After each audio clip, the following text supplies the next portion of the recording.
So, this week in Retronauts, it's summer, even here in wintry Seattle.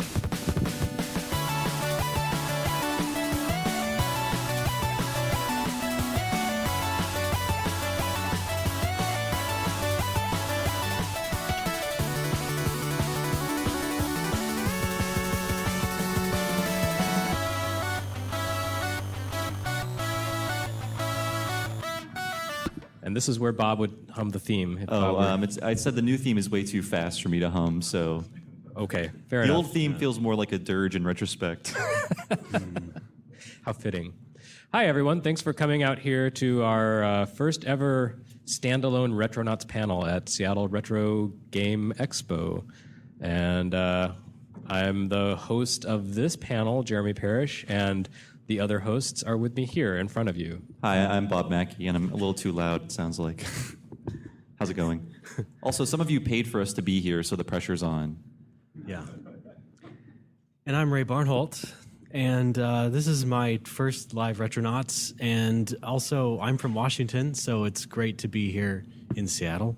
So it's a nice occasion, so yeah. Thank you. Thank you. No place rocks like Seattle. It's kind of turning into one of those. Yes.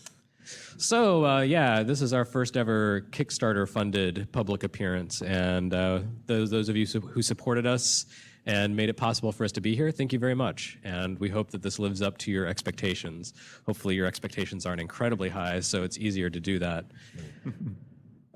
So for this panel, instead of doing something really hard-hitting and super insightful, we thought we'd just kind of take it easy. It is the summer months, so we decided to dwell on summer nostalgia and talk about memories of summer video gaming, not only for ourselves, but we'd also like to open up the floor to you guys later and let you share your memories and chime in if you're interested in doing that.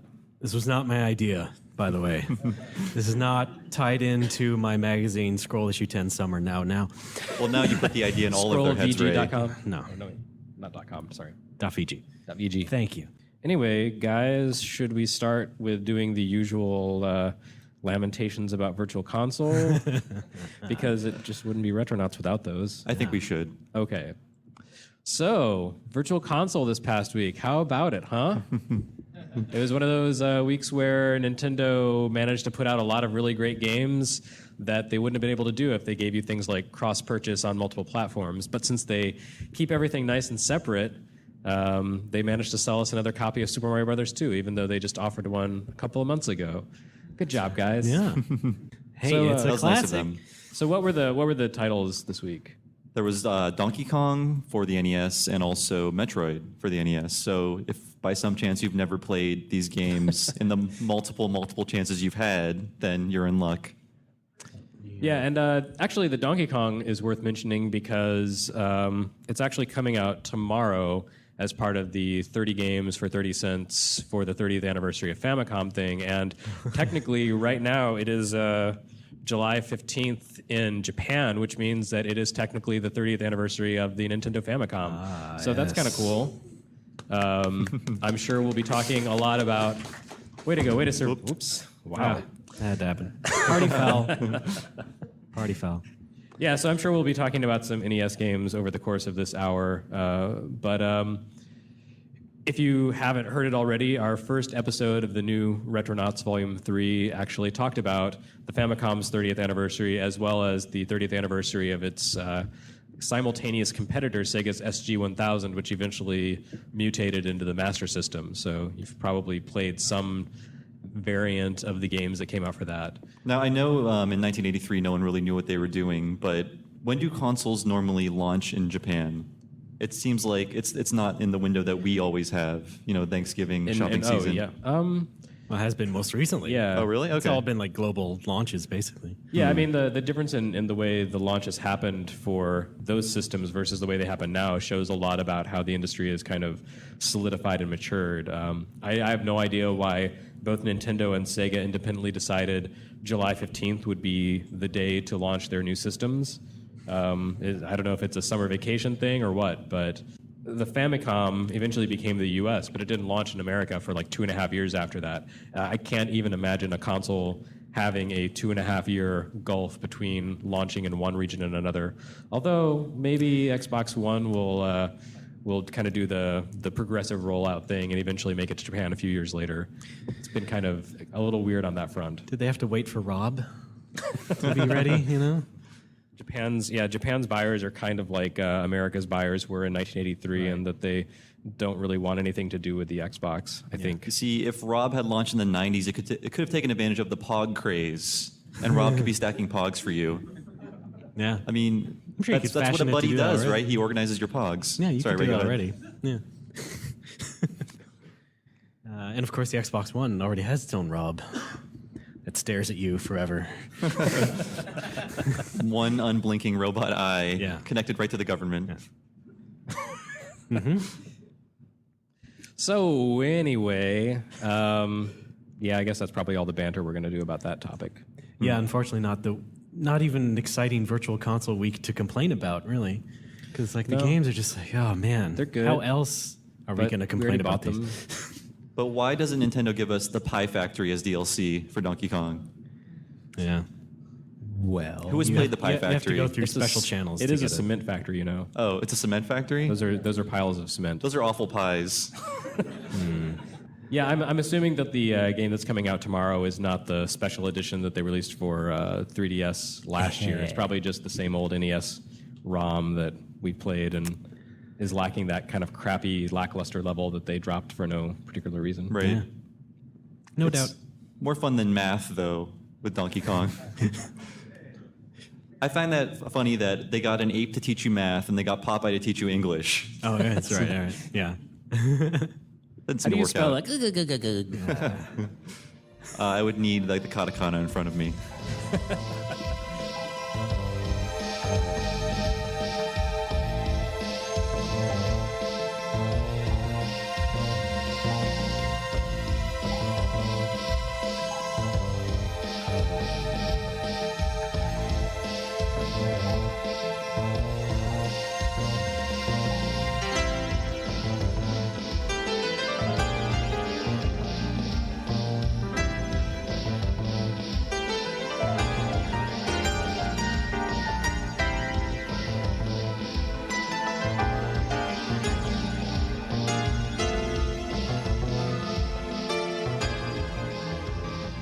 All right. So anyway, summer.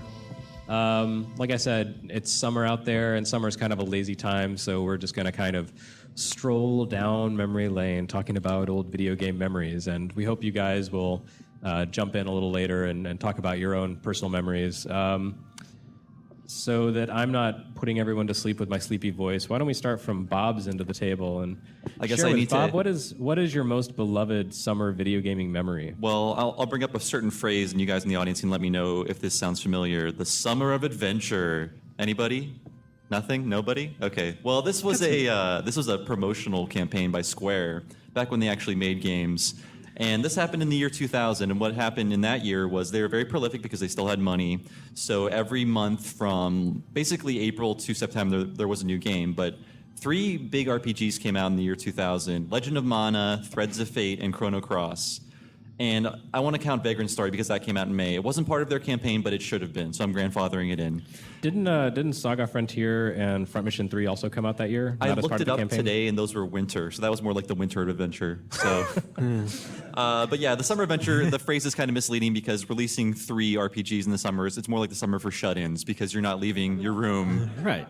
because RPGs were really big back then. But if you pre-ordered all of these, you got a sample soundtrack, which was not great, but it was like, here's 5 songs. And back then, in the days of Napster and whatnot, that was sort of interesting, you know.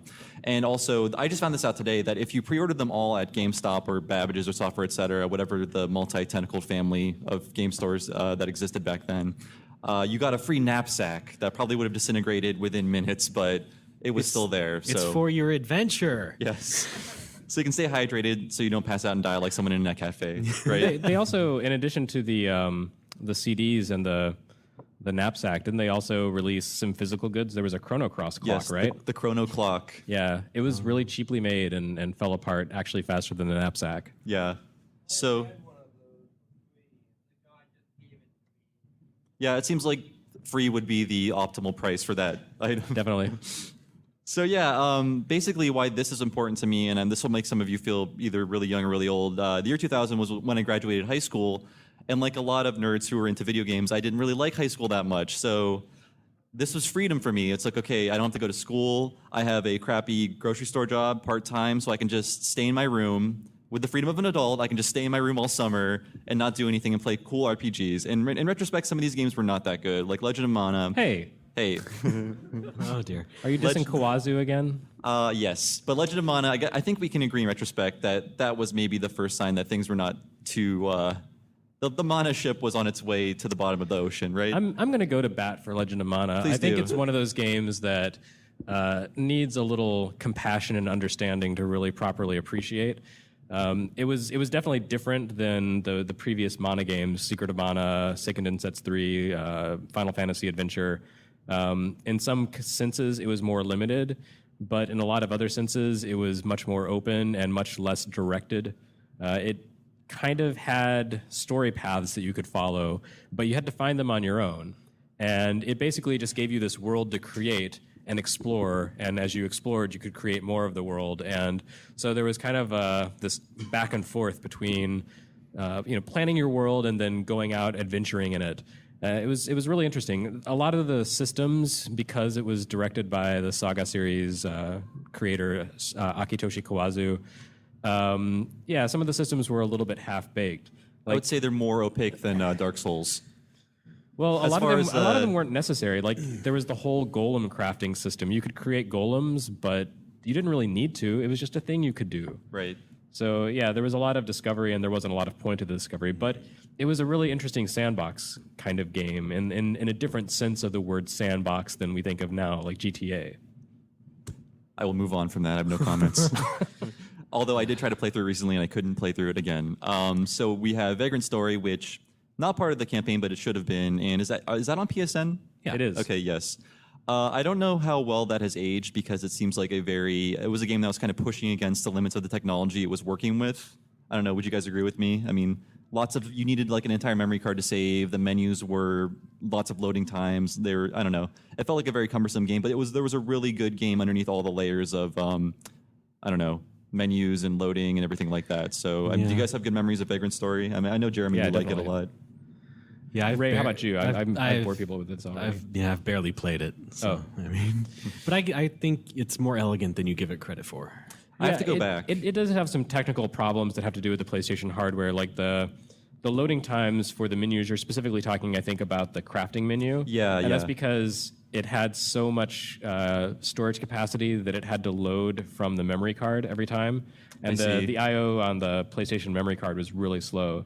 So that bogged the game down, and it made crafting kind of a hassle. But the game itself, like Ray says, is very elegant. The cinematic presentation, the way it kind of had a movie-like presentation in terms of camera angles and acting, staging, but was presented with comic book text instead of voice acting, creates this really kind of weird, almost dissonant style with like this medieval world, and then there's a comic book layered on top of it.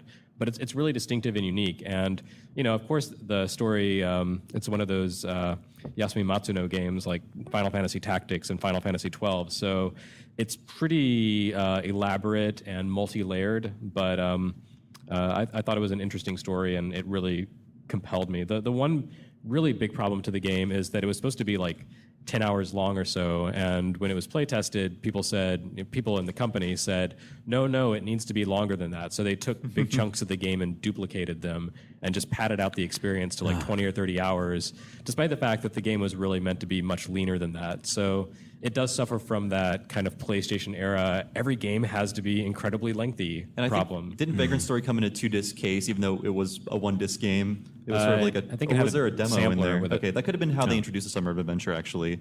But I don't want to go on forever about all of these games, so I'll just briefly go over a few more and then make a few points. There was also Threads of Fate, which I think is mostly forgotten. That's also on PSN for $6. And I played through a little bit of it recently. It's an action RPG. It's a little simple for...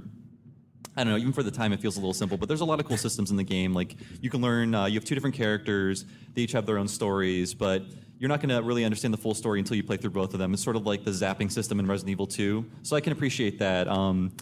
And one of the characters, the female character, is she uses magic. The other character is sort of like Kirby, and he can transform into monsters. And like I said, I played a little bit of it recently, and I really like the music. The music is fantastic. I can't really say that as the same about the game itself, but it's some interesting ideas, and they didn't all work out, but I think it's one of Square's better products from this time. And then we have August Chrono Cross, and this is the game that made Jeremy a celebrity on the internet, I guess. An internet celebrity, which isn't the same thing as a real celebrity. How did this game propel you to national stardom, Jeremy? I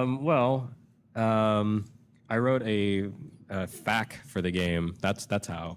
Also, I helped the Gaming Intelligence Agency, which some of you may remember and may be seeing again soon. I helped them do a bunch of early coverage when the demo came out for the game in Japan.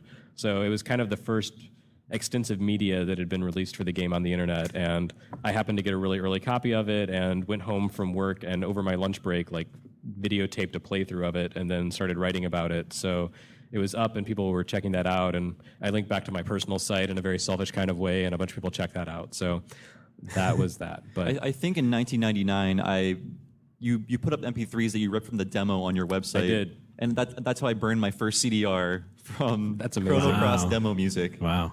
Okay, enough about that. And now look and where of course we are. that prompted the existence of the Lucky Dan fan club. Oh, right, yeah. Yep. Is that still operating? The I don't Lucky know. Dan I didn't fan hear any club? cheers, so clearly people have forgotten Lucky Dan, and that's really a damn shame. Because Yeah. Lucky Dan, he's magical, guys. Disbanded. Misappropriation of funds. So as I wrap my little section up, the point I wanted to make in looking back at this, and it's like we sometimes are clouded by nostalgia and to think that things were better. In this case, I think things were a little better because just thinking about, okay, this is a Japanese publisher. Every month they're putting out a console game. Look at what's happening to publishers now. Square, if we want to look at what they're doing, they're having problems putting out remakes. But 13 years ago, every month a new console game. I find it very troubling and sad. I don't know. How do you guys feel about this? Final Fantasy 27, that's going to be in a new calendar year that is undetermined yet by NASA. So we're all looking forward to those previews.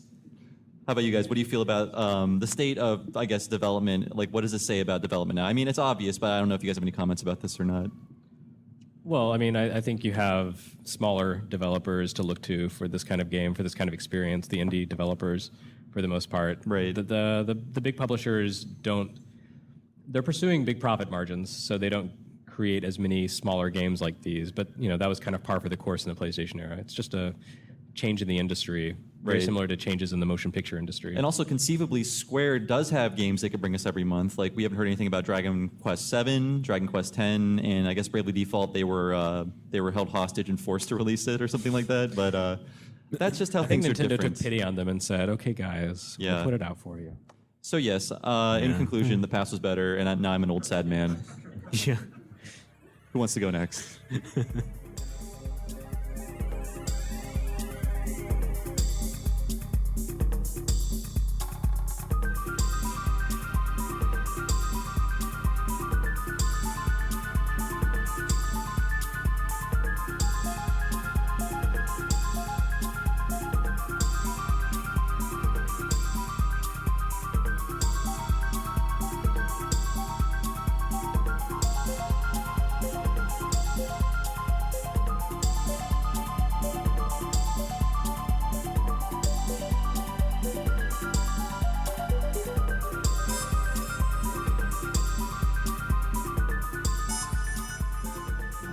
Well, I have a few different things of varying length, I guess. I guess the first, it's kind of summer game that really popped into mind was Earthbound, because that came out around the time of my birthday at the time. So I just got it for my birthday, and then it just became the game that I played all that summer. And so, I mean, I know everybody has their personal Earthbound stories, and I guess, I don't think I can add a whole lot to it. But, if you know Earthbound, you love it, and I'm definitely in that club. And that was just, the first real important summer game for me, I think. Actually, my first Earthbound experience was that summer too, and I played it and got about halfway through and said, "Yeah, it's boring." I've come around, but But at the time, I didn't share your sense of wonderment. Security will show you out. I think that game is evocative of summer, though, because it's about kids with no restrictions just running wild. True. And I don't know. Yeah, I was 12, and that was still appealing for sure. And I didn't have an ATM card at the time. I mean, Ness does, but yeah. My dad gave me money for beating up dogs, but that's different. Another thing is that I was also there for the Saturn launch, and I managed to get one. I didn't know that it was surprise launched at E3, but like I think that same week I just randomly went to Toys R Us and saw it there in the case. Like, what the hell? So I think a little bit later I managed to get one and got. Of course, Virtua Fighter, which was packed in, and Daytona USA, which I loved. The Saturn port's not that great in retrospect, but it was definitely really worth it, I think, at the time. Your rendition of the Daytona theme is still one of the highlights of YouTube. Yeah. You guys should look it up. Yeah. I think it was only on game videos. Oh. Yeah. What else? And Clockwork Knight, like... I kind of didn't know what to expect from Clockwork Knight at the time, but it was kind of a surprisingly good platform game. It kind of reminds me of Puppeteer now, that the PS3 game that Sony's coming out with. It's very similar in style and so the same sort of spirit to it. So no love for Bug then? No, I skipped out on Bug. Thank God. Yeah. So those are like those big three games that I kind of got during the Saturn's launch, and just sort of played those for the rest of the summer, on top of Earthbound once that came into view. So the next big thing, and if you're from around here, has anyone ever gone to the toy test at the Science Center? Yeah, so. That was held in the summers, maybe still, but anyway, it was a big thing put on by like CBS or something, their consumer division, and they would set it up at the Science Center. It was kind of like a really tiny E3 in a way. You would just go in and play the new games that were coming out later in the year. And so I went in '94, I think, and that was a pretty big year because you had like Donkey Kong Country was shown there, like Dynamite Headdy. I remember that's where I fell in love with Dynamite Headdy and immediately knew that I would be buying that soon. And then, but anyway, basically the toy test was all these kids playing on these demo stations. Then you would fill out the comment cards and then drop them in, and then I guess that would give the consumer, the journalists, whatever, the lead on what's going to be hot this holiday, and just by seeing which games the children gravitated toward. Yeah. Nintendo also had Wario Blast there. It was like a really buggy version of Wario Blast, the Game Boy Bomberman game that has Wario in it for no reason at all. So yeah, I remember going to the toy test. I had my mom and my best friend. We took a road trip down there that summer in August, like I said, and that was a fun day of just playing all these new games. And I was like, 11 or 12, and it was just like, it's almost like E3 except not, and just really magical for me. Just having that sort of experience and getting to sample something that wouldn't be out for a few months. Can you remember any of the comments you left, like turn Diddy's hat backwards immediately? No, I don't think it. I don't remember if you wrote anything necessarily. It was just like filling out numbers, scale of 1 to 10 type stuff. But yeah, I remember a lot of the games there. Like I said, Donkey Kong, Dynamite Headdy, Wario Blast. Also, they had a Jaguar display. You could play Bubsy for Jaguar if you really wanted to. Did you get to play Cybermorph? No, I think it was already out back then, maybe.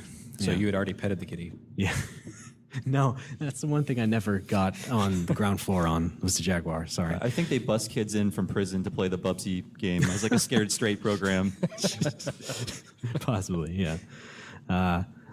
So yeah, like that was what popped in my mind the most. The toy test for sure was a big thing, and if you were there, I'm sure you know what it was like. The excitement, sampling everything there. Your turn. All right. Yeah, actually, talking about the Saturn launch, I don't know why, but for some reason that made me remember, I guess, 1997. I had just picked up a Sony PlayStation, and I was at a Walmart or something, and I saw a video loop of upcoming games, and one of them was this insane-looking Castlevania game And having been a Castlevania fan from, child times, I was really, really fascinated by this. But it turned out that the game may or may not have been localized for the U.S. There was some debate about whether it was actually coming or not. Oh, that's right. So yeah. as it turned out, there was a kind of a sketchy video game shop in my town, and they happened to sell some import games. And most of their games, their import games, were PC games, and they were against a wall and kind of hidden out of sight because most Japanese PC games are the kind of things you have to hide out of sight. But they did have some console games, and it turned out that they would also do modding for your systems if you wanted them to, for a nominal fee. So when I found out that they were going to be getting a copy of Castlevania Symphony of the Night from Japan, I dropped down I think it was probably like $125 to have my system modded and get a copy of the import game. And I went into that not knowing any Japanese whatsoever, and discovered that it was a very intricate game and had a lot of menus and a lot of words. And so I had a very quick crash course in learning to read some rudimentary Japanese that summer. But it was absolutely worth it because the game was just completely brilliant. So many PlayStation games and games on Saturn and 64 at that time also really pushed toward 3D graphics and the kind of classic hand-drawn sprite art of games, 2D games that I had been playing for the past decade, 15 years, however long, was really being pushed by the wayside. And playing that game and seeing what could be done with much more advanced technology offered by the PlayStation with that kind of classic style, that it didn't have to be a dead end of technology, that you could use more powerful systems to make more visually stunning and more intricate and more expansive classic style games. I don't know, I think that was kind of the moment at which this podcast was perhaps birthed in its most nascent form. But it was just really a stunning game, and I played that obsessively, and probably spent like a month just picking it over. And before people started to kind of dissect it on the internet, there were some fan pages that cropped up in the coming months. But before I knew about all the kinds of ins and outs and some of the elemental effects and things that you could equip, and some of the secrets, I actually beat the game the hard way. There's a super boss in the second castle who's like 2 stories tall and zaps you with electricity, and you can get an item that completely nullifies his electric attacks. But I didn't know that at the time, so I actually fought him with this really tedious battle where anytime he would do the lightning attack, I would turn Alucard into fog and just wait it out and then turn back and attack him like once or twice and then turn back into fog.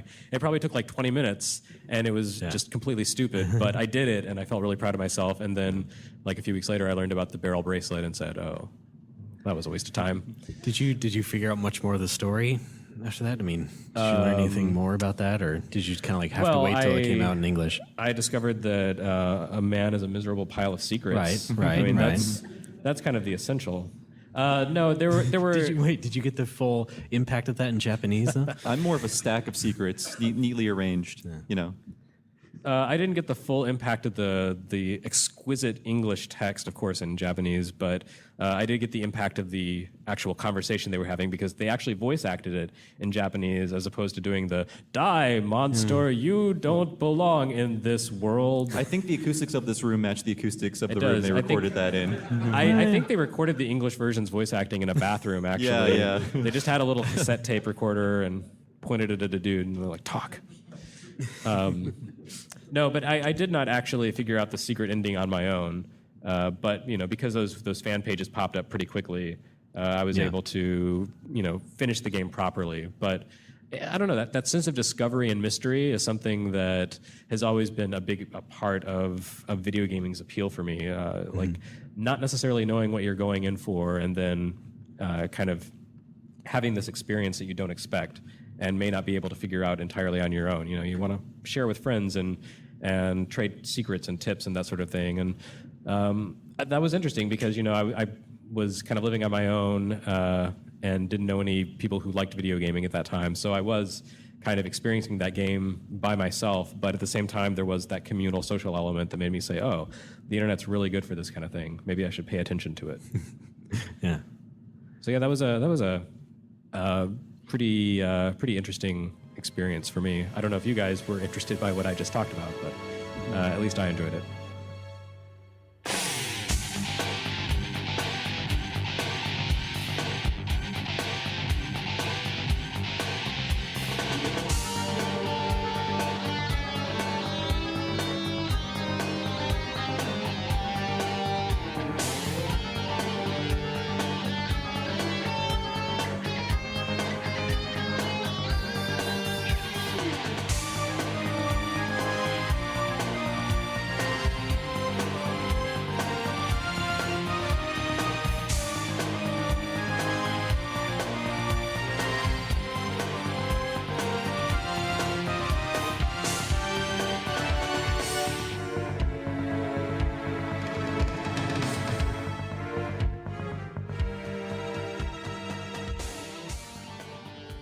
I thought of something else. Yeah. Is that after I graduated 6th grade, it was a real roller coaster of a day, emotional roller coaster of a day. And so I went home and just spent like the rest of the afternoon playing 32X Doom, because that was the only version of Doom I could properly play. Didn't have a good enough computer at the time, so that sticks out in my brain. That's a nice pre-summer memory. Does it crash all the time? I don't even remember. I know it doesn't have enough levels, so... I also wanted to mention garage sales were a big thing for me in the summer when I was a kid, just finding new games, because, I mean, where we are here is like sort of like a giant garage sale, people, selling you things. But the difference between the people selling you games here and garage sales, the people in charge of garage sales are parents who have no respect for their children's possessions, and they want them away from the house. So because I had frugal parents and frugal grandparents, they would take me to garage sales, and if a game was $5, I would get it because, these games are typically $50. So that's how I got Clash of Demon Head and a bunch of other really cool rare games, because at the time, and you guys probably realize this, like, you could hear about a game in Nintendo Power, but it would not actually be in any stores around you because some stores would just not get some games. So I would end up finding rare games there. Yeah. And my greatest garage sale find was a copy of Double Dragon where someone or something had peed on the instruction manual. I never figured out that mystery, but their last name was Hamzik, so I'm going to look it up starting today. Yeah, one of the things I remember about just video gaming in the summer is that with all that free time also came a lot of summer specific chores. Your parents were like, well, you're sitting around in the house, so why don't you go mow the lawn or, paint the garage or something? And those times actually became, those times, doing chores became actually kind of valuable for my gaming time, because I would be playing, these NES games that were much more complicated and bewildering than anything I expected from, the arcade games I'd been used to before that.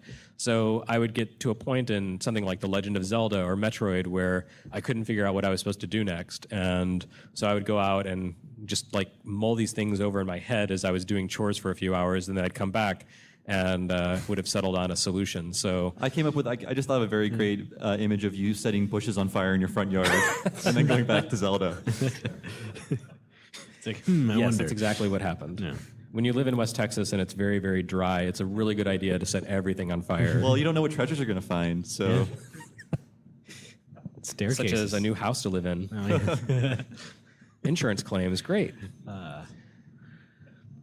Yeah, Ray, something you said about Earthbound being this quintessential summer game actually kind of made me think about the whole appeal of summer games, gaming in the summer, because when you're a kid, you do have all this free time and you have to fill it, and you go out and play with friends or do chores or whatever. But there is this kind of sense of, I don't know, when you're a kid, summer is 3 months. So like it seems like it just stretches on forever, and you can do so much. Yeah. And I think that is a lot of appeal of these memories that we have, because you're able to pack in so much gaming time compared to, we're all boring adults. We don't have that opportunity.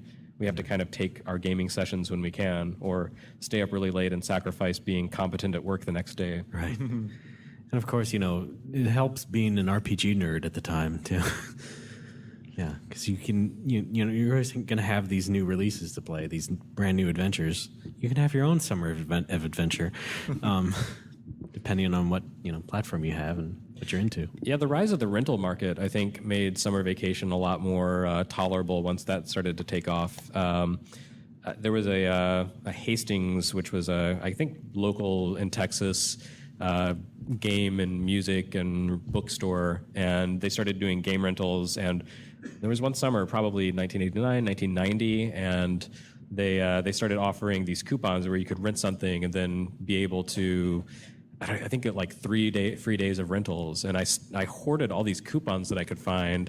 And so for the entire summer, I would bike, the 10 blocks over to the local Hastings, and I would just pick over my favorite, or the most enticing, I guess, NES games, games that I would never necessarily buy because I didn't know if they were going to be any good, but because they were $1.50 for like a week's rental, it was basically just kind of this buffet of great gaming options. And I actually became kind of a dick about it, and they didn't have the games themselves out on the shelves. They had these little tags, and you would take those up to the front counter, and you would give the tag to the clerk, and they would go and they'd dig the game out for you. Like Toys R Us? Yeah, sort of like that. So anytime there was a game that I thought was really intriguing, but I wanted to play something else first, I would take that tag and hide it in like the adult video section or something, where no one could possibly, like no one who would be interested would possibly find it. It would just be tucked behind stuff. And then I would come back, a few days later and know that no one would have rented it and I could check it out. I see. And I'm not necessarily proud of this, but you gotta get the most out of your money when it's so hard to come by. You do what you can. That store was also interesting because it's the only place I've ever actually seen those Penesian NES pornographic games in the public. They actually had those for rental in the adult video gaming section. So maybe the adult section wasn't the best place to hide stuff. Well, those old porn boxes were so big you could hide anything behind them. I wouldn't know. I'm gonna have to take your Hey, I word was a on that curious one. child. I did want to say, I had a similar thing where a video store by me, as they started getting SNES and Genesis games, they stopped caring about NES games, so they were all $1. But all the NES games were that one wall of the video store that the sun always hit, so you could not read the labels anymore. So you had to sort of turn the box around and to decipher what exactly you were renting. So that was always a fun experience for me. I remember that. Actually, I do remember another summer thing, since we're talking about video stores and all that. I remember going to the local IGA grocery store and getting Dragon Warrior 3 in 1993 for $10, because when you go to the grocery store video section, all their old video games would be $9.99, blanket price for everything. So it worked for some games like Dragon Warrior 3 and some and others not so much. But yeah, that was also that summer rest of the year basically was when I started getting back into NES and rediscovering all that stuff. Summers in the NES era were sometimes kind of this sort of waiting game, because you would see games advertised in magazines, and there'd be these big exclusive blowout previews, but you didn't actually know when the games were coming out because there was no rigid video game industry at that point. There were no set release dates. It was this is coming out in that month, maybe. I don't even think we had... In the case of something like Zelda 2, it would be coming out in this month, but actually, 8 months later. Wouldn't Nintendo Power just say, summer or winter? Or August. I don't even think we had quarters. It was, first half of year. Right. It was kind of a guessing game. So you would see something in the magazines, and you basically obsess over it for a few weeks, a few months, until finally it showed up at the stores. And Mega Man 2 was one of those games for me. I remember, seeing the Nintendo Power spread that had those two really big, super impressive bosses that show up at the end of the game in Dr. Wily's castle. And right there, I was sold on the game, and I had to have it. But that game, didn't come out for several months later. And so, to while my time away, I decided to hunt down the first Mega Man and actually found a copy, the last standing copy in the city, and played that. And, that kind of gave me the introduction to the series. So I was ready for the second one when it came out. But I have a very specific memory of that game, because after taking it home, after kind of dwelling on it for a few weeks, do I really want to spend $35 on this game and maybe not be able to buy something I want more later? I went ahead and pulled the trigger and bought it, and I took it home. And I remember playing, and as I finished the first level, my mother came in and handed me this letter, and it was a letter from the girl I had a crush on. And so we developed a really good friendship over the summer as pen pals. But yeah, so maybe that's why I like the Mega Man series so much. There's this little happy memory attached to my very first experience with Mega Man. Isn't that sweet? Yeah. Anyway, maybe you've heard enough of our nostalgic pining. Why don't you guys come up and jump on the microphone? We'd love to hear some other stories, maybe something that's not, NES games and PlayStation games and Saturn games. So please feel free to hop on the mic, introduce yourself, where you're from, and tell us an awesome story.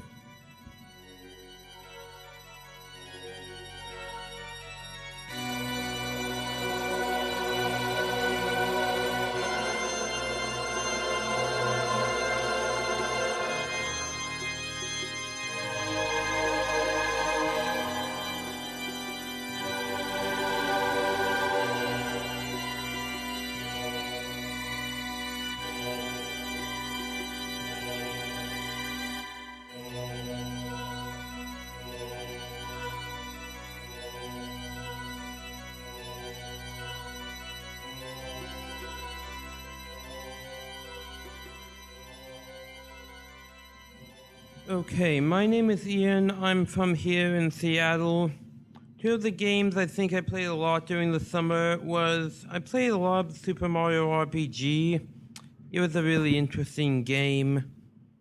Yeah. Yeah, that was a summer game for me too. I remember mowing lawns and having like a Mario RPG fund because that game was like $70 when it came out. Right, yeah. So I had my own Kickstarter for that one. And I played a bunch of the Versus mode in Mario Bros. 3 in Super Mario All-Stars. Oh, really? Wow. Yes. That's like one of those modes that, people sort of sample but don't really play for very long. Weird. So that's interesting. Yeah. Cool. Thank you. Yeah.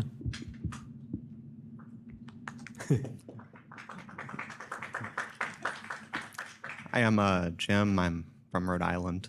Wow. My main summer memory is me and my friend Chad in the summer playing Ninja Turtles 3 while listening to Bryan Adams waking up the neighbors over and over again. My parents, this rocks. Yeah, it was Canada's the 90s. so amazing, guys. So, hey, honey, I'm packing you in. And that's basically what we did. Yeah, nice. Yeah. Was that of the Robin Hood, Prince of Thieves era, Bryan Adams? It was more rocking than that. Okay. It was like Rod Stewart hadn't gotten to him yet. Yeah. Yeah, I guess that's the thing, we weren't talking too much about multiplayer stuff. We were all lonely Did we have friends? children. Yeah. I don't know about you guys, but But no, I mean, I know there were times when we did play like Ninja Turtles and other sorts of those multiplayer kind of games. And so, yeah. If anybody else has more of that, please. But anyway. My name is Patrick, and I remember, I guess it was the summer of 1999. My family would always go. that was to a Bryan Adams song, wasn't it? maybe. Yeah. But we would always go up to our beach cabin for like a week each summer. And one summer, I was able to convince my mom to drive about 40 minutes, taking a ferry almost into Houston. We had a cabin near Galveston, Texas, and she rented me a Japanese Dreamcast and Sonic Adventure. Yeah. And so that was a few months before it come out here. And I remember playing that in front of like the window unit of our beach cabin with the AC blowing in my face. And Wow. it was, Sonic in 3D. That was the summer of Sonic Adventure. Yes, Yeah. yeah. And I also had my summer of adventure in the same spot. So nice. was that when Blockbuster was doing the early rentals, or did you rent it someplace else? It was a Hollywood Video. A Hollywood Video. Mm-hmm. Yeah. Didn't they turn out to be the same thing? They're both dead, right? Okay. Yeah, they're both. In the dead. end, we all look the same underground. Yeah. They're Thanks. Hi, Nate. I live here in Seattle, but I grew up in Eastern Washington in a tiny town about an hour from civilization. And so I have two summer memories that stick out. One is I went to this camp, and I was able to stay with my grandparents who lived in Spokane for about a week. And their neighbor had Final Fantasy 2. Final Fantasy 4, but 2 for the SNES. So I would go over to his house every day after summer camp, after the session at summer camp, and I'll never forget the opening scene, right? And I was just like, wow, my mind was blown, because previously I just read Nintendo Powers that we had and was like obsessing over a Legend of Zelda: Link to the Past. Never had a Super Nintendo myself. We had a Nintendo, and all my friends had Super Nintendos, but that was one big summer memory. The second one was I had a job my freshman year of high school where I managed home storage, like wheat. They dump wheat in these bins, and so I had a weigh station all to myself, and we got like a truck an hour. So I put my PlayStation in there and had Final Fantasy Tactics, and I would just keep an eye out. And there was a guy that worked with me, and he'd come in and watch the game. He didn't really understand the game, but every time I hit something, he'd be like, "Yeah, get him, yeah!" Like bust him up. So those are two memories that really stick out. For summer in a really small town. So Yeah. Before the days of texting, I had a friend who played Final Fantasy Tactics Advance at stoplights. Oh God. He did turns at stoplights. He's still alive. Hi, Chris. Hi guys, my name is Greg. I live here in Seattle. Thanks for coming out, and thanks for keeping podcasting. It's Yeah. I guess I'm basically saying thank you for letting me give you money. So, Thank you for giving us We'll money. be outside if you want to give us more. No problem. so I have two kind of short summer memories. One is I don't think Sonic 2. I don't remember when Sonic 2 came out. I don't remember if it was in the summer or not. But I remember being in a very hot car, reading the instruction manual cover to cover. I think just after my mom had purchased it for me. So that's my earliest, I think, summer-specific video game memory. And I actually have a recent summer memory that I really was happy about. Was I had never played Chrono Trigger before. I didn't have an SNES as a kid, and I was not really a big RPG fan. But I last summer I was unemployed, so I figured, hey, what the hell, I'll try it. And I was just really absorbed by it in a way that I hadn't been absorbed by a game in like a really long time. So those are my 2 summer memories. Yeah. Thanks. Yeah, I think the loss of video game manuals is really a detriment to this generation of young gamers because, you know, sitting in your parents' back seat and poring over the manual and reading all the lore and reading all the stupid enemy names and all these dumb little details.